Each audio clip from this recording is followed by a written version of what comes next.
So, ito ang kanilang ulam ngayon. Nagluto ako ng ampalaya na may liver spread saka may itlog. So, ito yung papakain natin sa mga boloncho for babies. Sa kanilang siyam. So,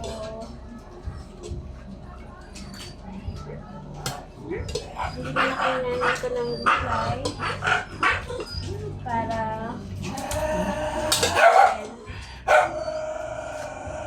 sa mga alaga ko. So, ayan. Lahat sila may gulay kasi paborito nila yung ampalaya. Kahit mapait siya, kahit ilaw kinakain nila yan. Kailangan ko niluto ko para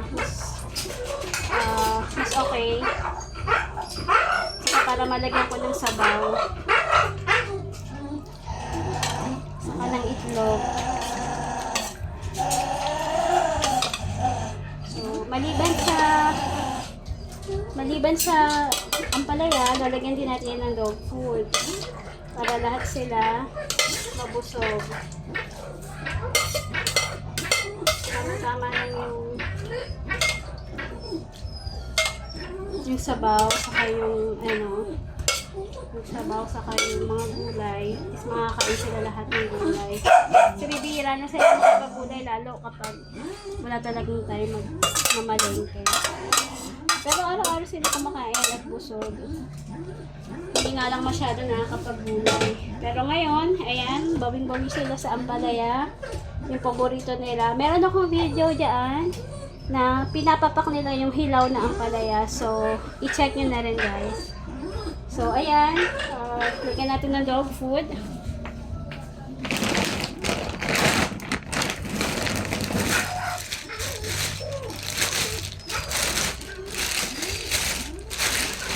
Usually, kapag napapakain ako, kapag, liver spread lang, saka dog food. Pero ngayon, may gulay sila ngayon. Nagpaligo din pala ako ng mga boloncho ngayong araw. Hindi ko na na-videohan kasi medyo nagmamadali ako. May lakad kasi ako mamayang gabi.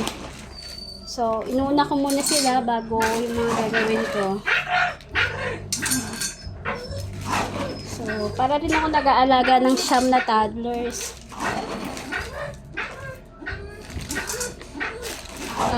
Among sa mga alaga ko, isa lang naman yung mahirap pakainin.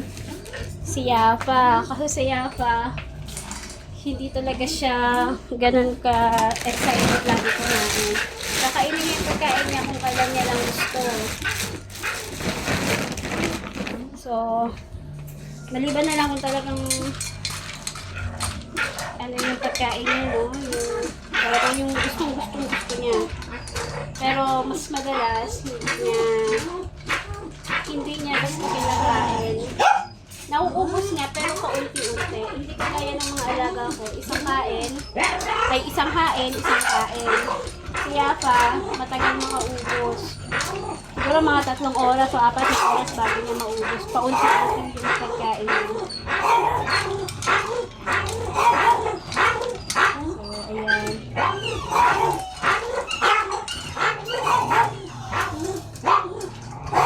Palagay ko, dadagdagan ko pa ng dog food. Kaya sinabi natin yung konti.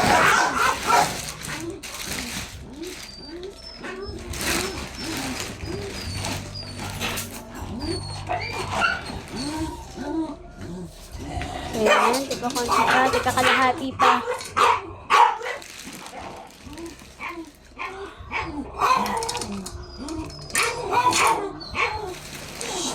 Quiet.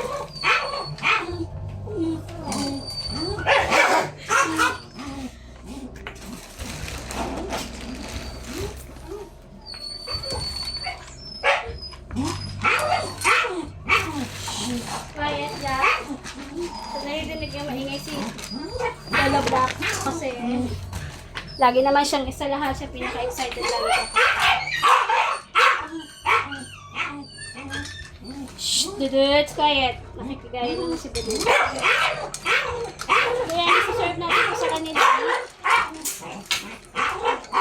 Medyo mainit-init pa ngayon, pero palagay ko kain na ito. Quiet. Kasi siya na kung maingay. Papalasin ko nila kasi excited na kumain.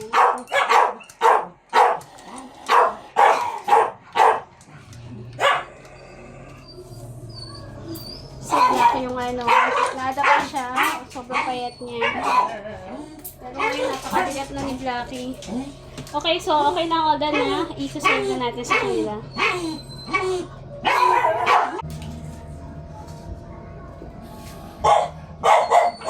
Okay, serve na natin. Kain na.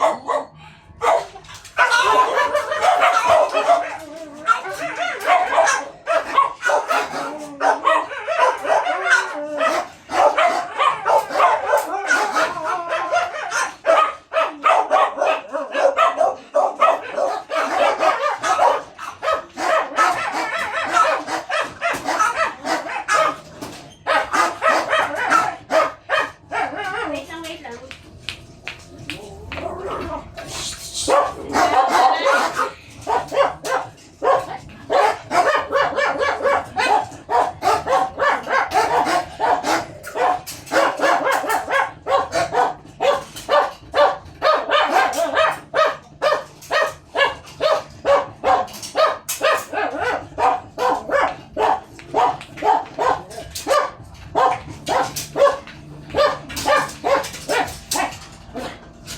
Quiet. No, Rawan, no.